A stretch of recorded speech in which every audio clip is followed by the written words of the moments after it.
Hello, my name is Kathy Bissell. Welcome to the Golf Show 2.0. We have our first return guest with us today, and we have him for a very special reason. It's because of the Ryder Cup. Gary, would you introduce him? Yep. Back, despite popular demand, Ted Bishop, former PGA czar. He knows, got a long history of the PGA of America and got his own golf course in Indiana, kind of legendary. He knows everything or knows somebody who does. So, Ted, we have to ask you, you had to, you knew, you must have known Keegan Bradley was going to be the next Ryder Cup president all along, right? Yeah, for sure. I think, no, I was as shocked, Gary, as everyone else was. And I thought it was interesting, when you read the text from Bradley's press conference where he said that he had had no prior conversations with the PGA of America prior to them just making the phone call and telling him that he was going to be the Ryder Cup captain. And that is about as surprising to me as anything that I've ever heard of when it comes to the selection of these Ryder Cup captains. Well, I think it's obvious they didn't have a plan B because they probably assumed Tiger Woods was going. From talking to him, they must have assumed he was going to take the job. Then Tiger got all these other duties, and he's busy with the rest of the PGA Tour player committee giving themselves millions of dollars for stuff. So he's too busy for this. They didn't have a plan B, I guess. I don't know. Is that how you saw it? Yeah, it's I go back to in the very beginning, and of course the landscape in golf has totally changed in the past 4 or 5 years. But in the very beginning, when the announcement was made that Bethpage was going to be the host of the 2024 Ryder Cup, there was no question Phil Mickelson was going to be the captain at Bethpage. And then, of course, obviously that changed. And then there seemed to be no question that Tiger Woods was going to be the captain at Bethpage. And then a few weeks ago, the PGA of America basically decided not to renew Seth Waugh's contract. And Seth Waugh and Tiger Woods are extremely close. They play in the pro member at Seminole. And a lot of the inside information indicated that as soon as the decision was made not to bring Waugh back as the CEO, that probably, for the time being, was going to eliminate Woods from the picture. So it possibly could have just left the fact that there was no plan B after Tiger Woods, as you said, and that just out of nowhere came Bradley. But I find the Bradley pick, as I'm sure the two of you do, to be extremely curious, given the fact that he really was conspicuously left off of last year's team. You could have made a strong case that he should have been on it.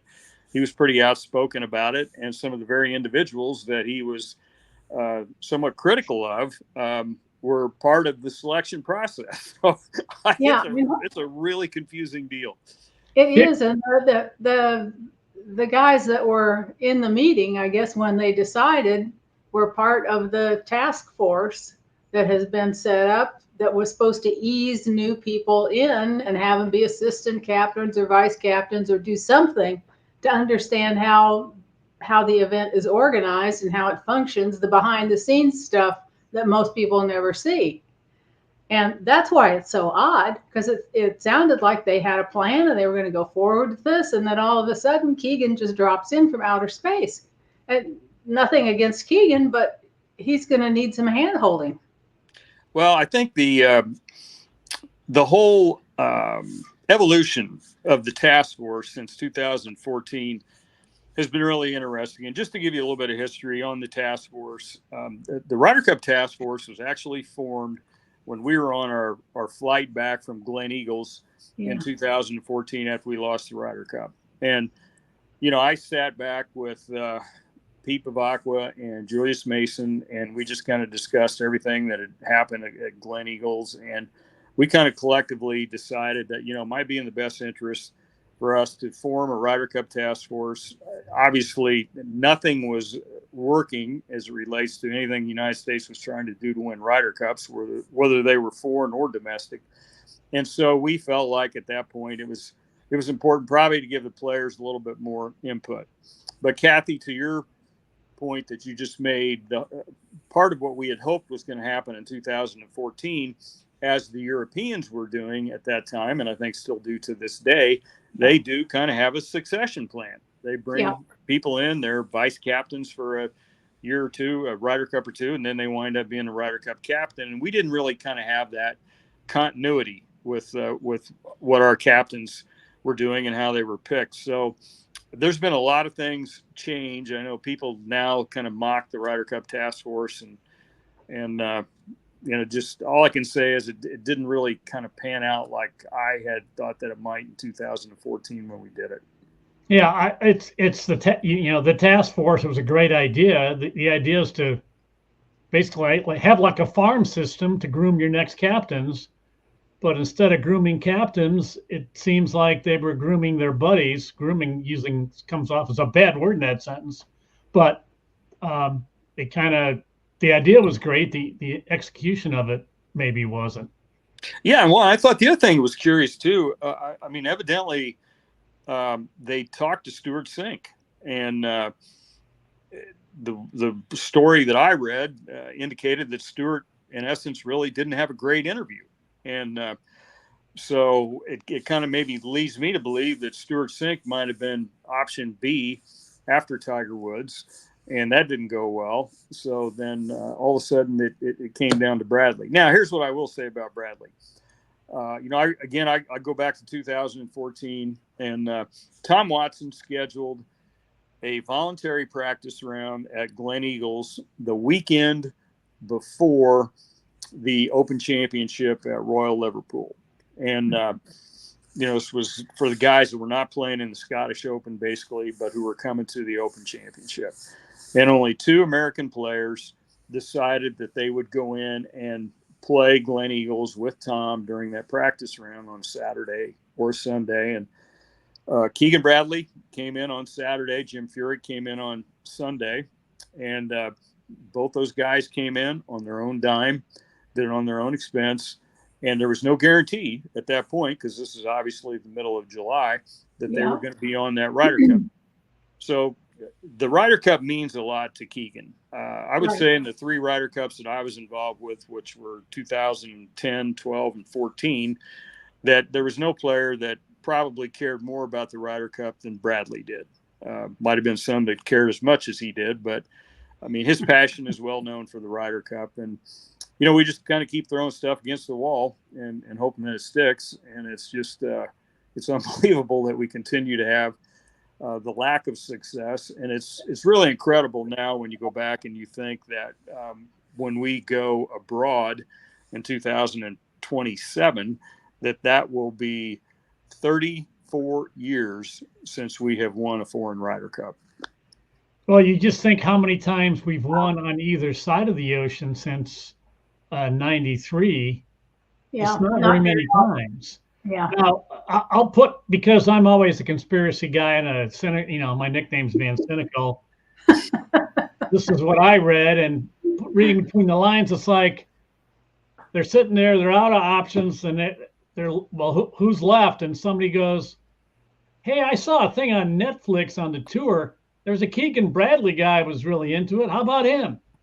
So maybe it's just because they watch Netflix, and now I'm thinking, well, I'm glad they weren't watching The View instead. Well,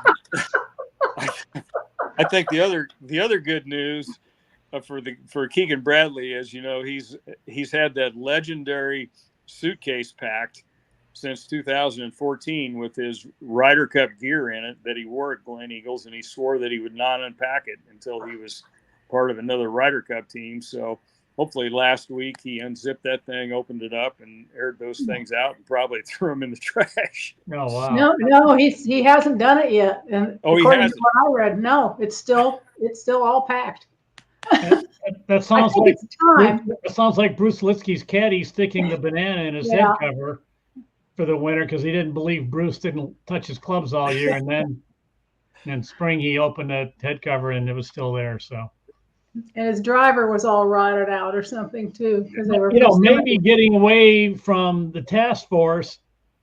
I think the task force is still a good idea, but I think it became as Keegan. I think everything Keegan complained about last time when he was left off, instead of being sour grapes, he was right on the money in a little bit in the same vein that maybe Mickelson was correct at Glen Eagles, but in Phil's case, he made it personal, and you do it at the press conference. I mean, that was just so utterly wrong. But the task force is a good idea.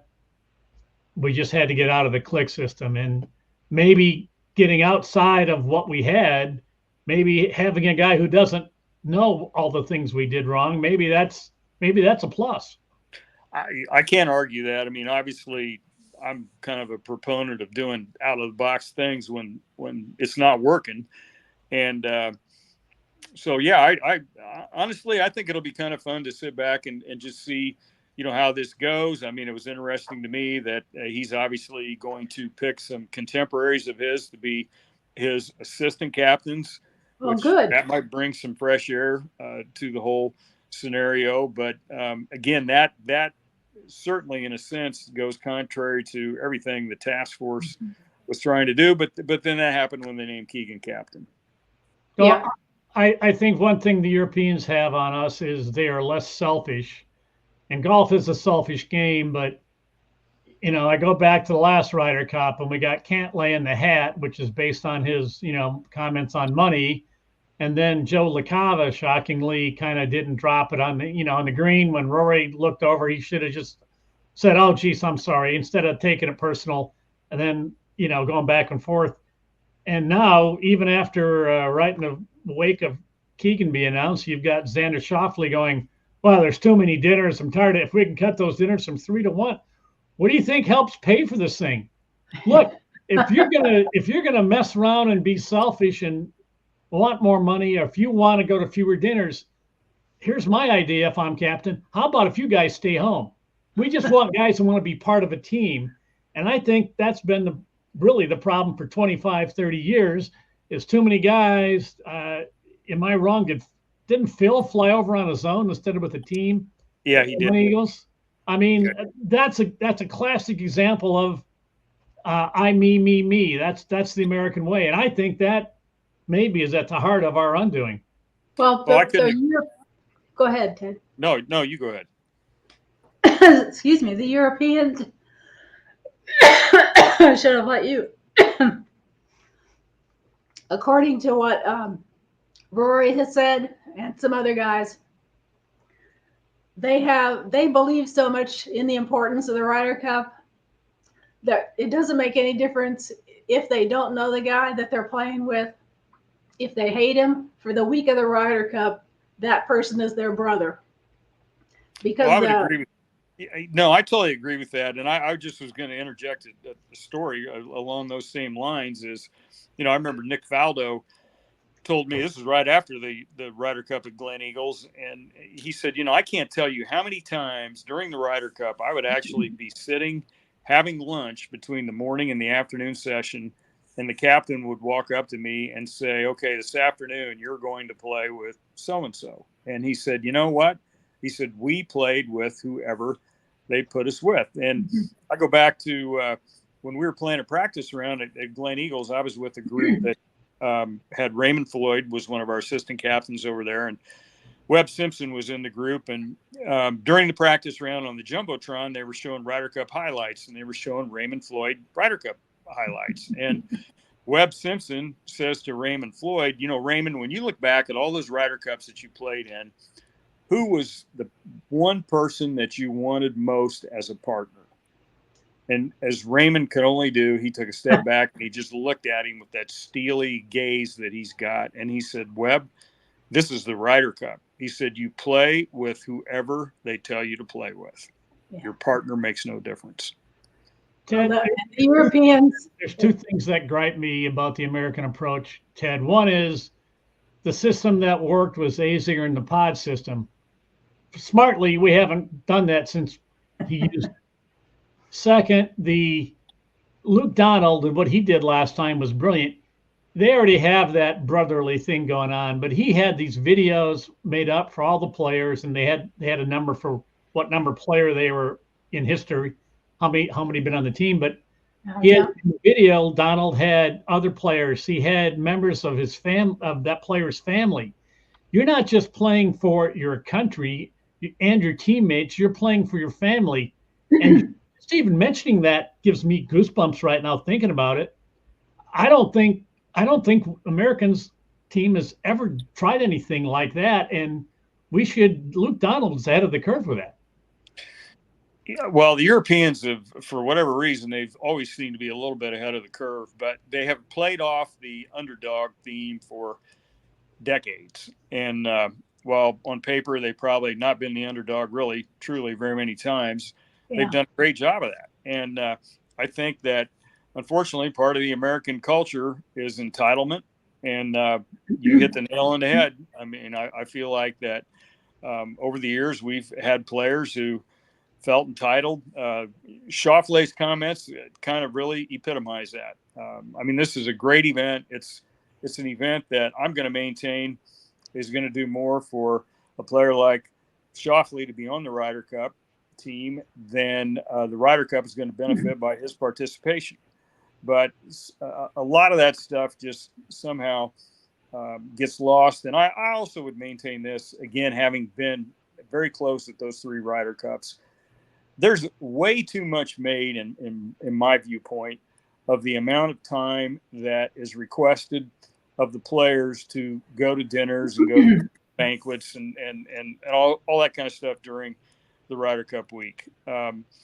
There's two occasions that they have to actually go to a nightly function. One that we did in Wales, the team and the officials had dinner with Prince Charles at the time. I mean, how bad was that?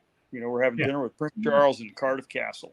Now, if that's a pain in the ass for anybody to attend, then don't put your tux on and don't go to the dinner. But I mean, are you kidding me? And I just think a lot of that stuff is blown out of proportion. And you know what? If those guys are not at those dinners, then they're going to be in the team room playing ping pong or doing whatever they're going to do in there, and they're going to be doing something. It's not like they're going to be in a team meeting or they're going to be in bed resting up. I mean, they're going to be doing something else. And this should be a privilege and an honor to be on that team, and you do whatever little is asked of you to do. Well, I remember some of the late 80s, early 90s Ryder Cups when the European tour depended on a good showing in the Ryder Cup in order to be able to financially make their tour work. And I think some of that urgency that the guys like it was Faldo and Sandy Lyle and Bernard Langer and Seve Ballesteros and that whole group brought kind of trickled down. And so there were many years when they really, really needed to win the Ryder Cup in order to be successful. I certainly don't think that that's the case anymore, but for some years it was. And so they got to where they really had to win some events, and they hadn't. But obviously bringing Seve and Bernard on board was a bonus for them.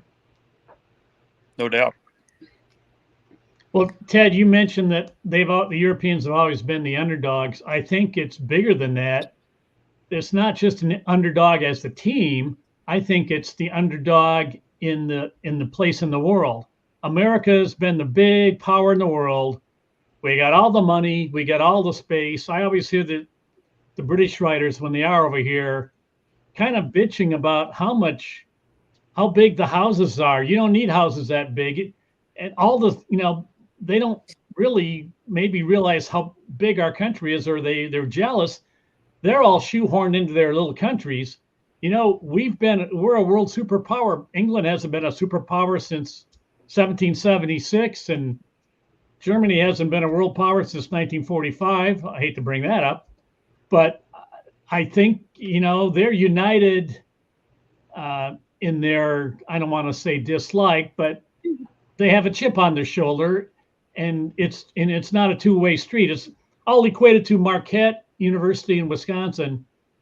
It's a big rivalry for Marquette in basketball. Wisconsin's in the Big Ten. They're a football school. Now they're a basketball school, but the rivalry is not nearly as much from Wisconsin people as it is from Marquette, because that's the big game, and that's this for Europe. This is, we're the giant to take down, and they're the David, and never mind whether the team's better or not better. It's just standing in the world.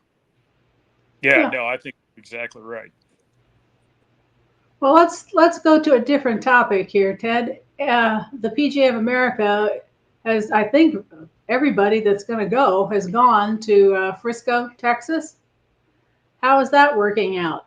And how did that come about? What was the advantage for the PGA to make that move? Well, I think there was a lot of money involved for the PGA to make that move to begin with. So that was first. Okay.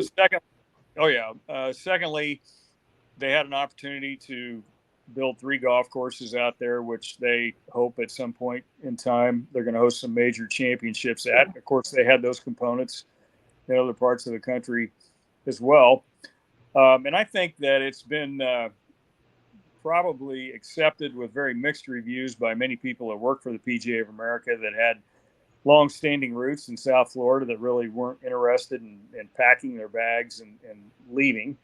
There's been some widely publicized cases of longtime staff members who did that and then lost their job within the first year after the move to Frisco. So I'm sure they were, pleased at all with that scenario. So I think that it's been with some mixed reviews. I suppose like anything else over time, things will change and it'll be widely accepted.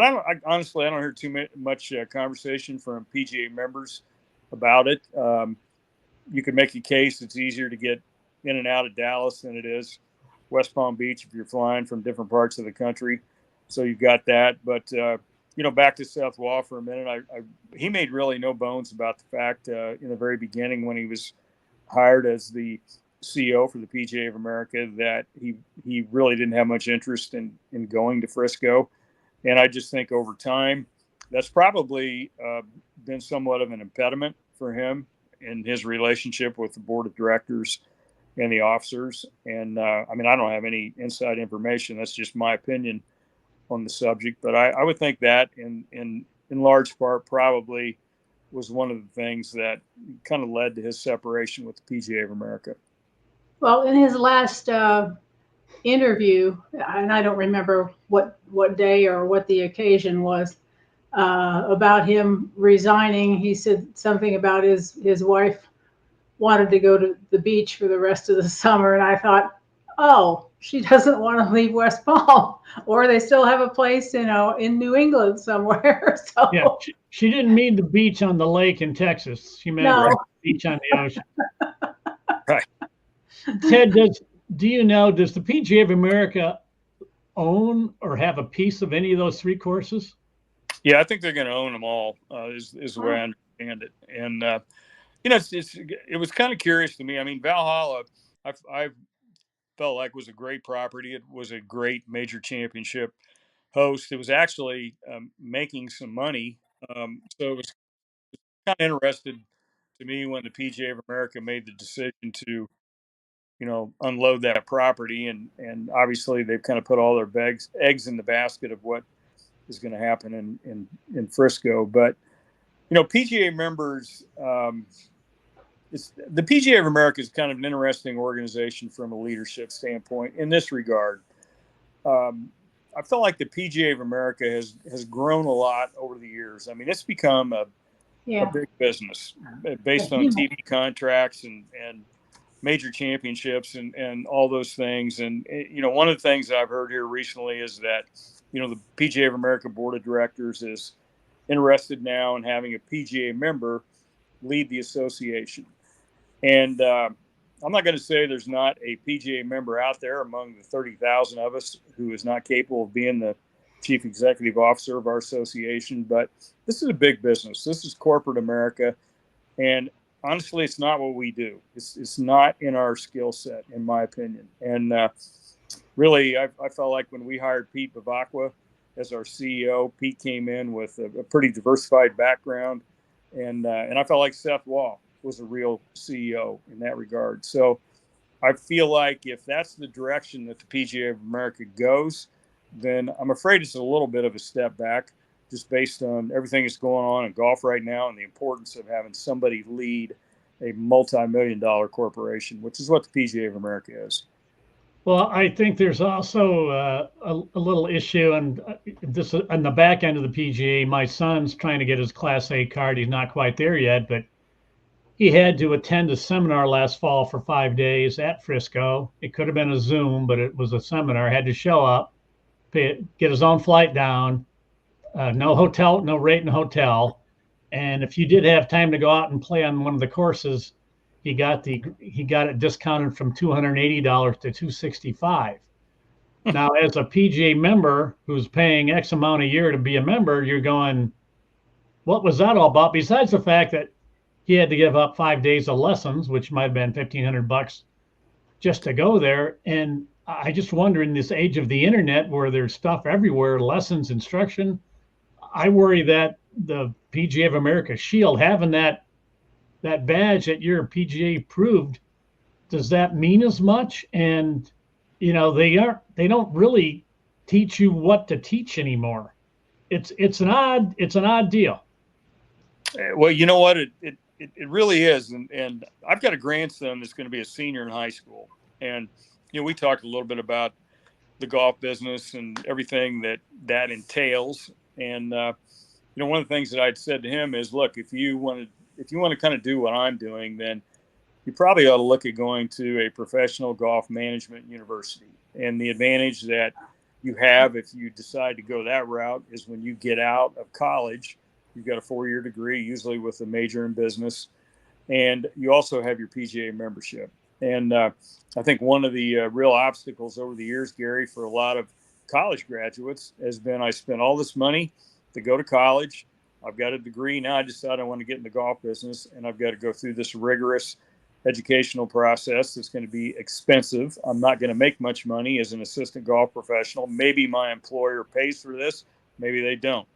And, we certainly went through a time frame up until COVID where we saw the number of, they call them associates now. They're not assistant golf professionals or apprentices, they're associates. We saw a major decline. And, now that number has increased a little bit, but a lot of these people are getting into golf in the private sector. So if you're a public golf course operator like I am, it's virtually impossible to find PGA associates that want to come to work at a public golf course. And so the employment arena is interesting, and it takes a huge commitment to want to be in this business, put it that way. Yeah, it really does. And there's no pension plan, there's no 401k, and I don't think there's no retirement benefits. There's no at one point in Florida, this was going to be the PGA, the course at the PGA headquarters there. That was going to be a place to retire and guys come play golf. Well, at $265 a round, that's not the case either. So at the end of your career, there's no light at the end of that tunnel after you worked 80-hour weeks for all those years. Well, you touched upon a really complicated facet of the PGA of America with its 501c3 non-for-profit status. There's this thing called annulment, and basically you're very limited in what you can do for your membership under the rules of annulment. And these are tax rules. So that's what has impeded the PGA of America over the years from offering pensions, retirement, health insurance, things of that nature. And, we pay $100 a year, and this amount has not changed for quite a while, in national dues. And we'll pay more than that in total PGA dues, and the balance of that goes to whatever section we're involved in.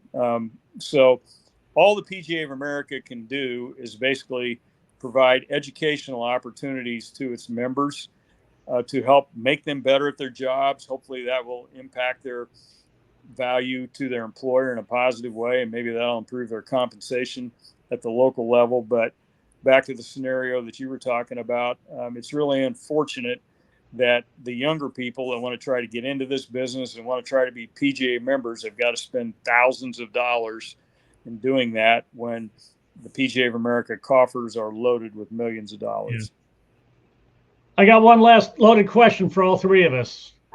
I'll go last. Here's my question. In 2027, tell me right now who's going to be the captain of the U.S. team at the Ryder Cup in Ireland. Kathy, go ahead. Oh, thanks for letting me go first. Justin Thomas. So I'll say Tiger Woods. Ed, you're close. Based on Keegan Bradley, I'm going to say Charlie Woods. Ted Bishop. Ever played. Ted Bishop, it's great to have you on. I think you told us what really happened with Seth Waugh. We kind of buried the lead there. Very Thank interesting. you for sharing all your wisdom for the PGA. That was a lot of fun, and I think Kathy and I learned something. And good luck. And I still keep meaning to come over to Indiana to see you, but maybe I'll get there this fall. I'll try. Ted, thank you. Thank you. It's not a very long drive from Wisconsin. No, I'm in Pittsburgh, and not quite as far, but it's that's not right. much No, I'm closer sorry. either. Yeah. It's about halfway for him. Yeah. Yeah. Thanks, Thank you, Ted. Ted. All right. Thanks.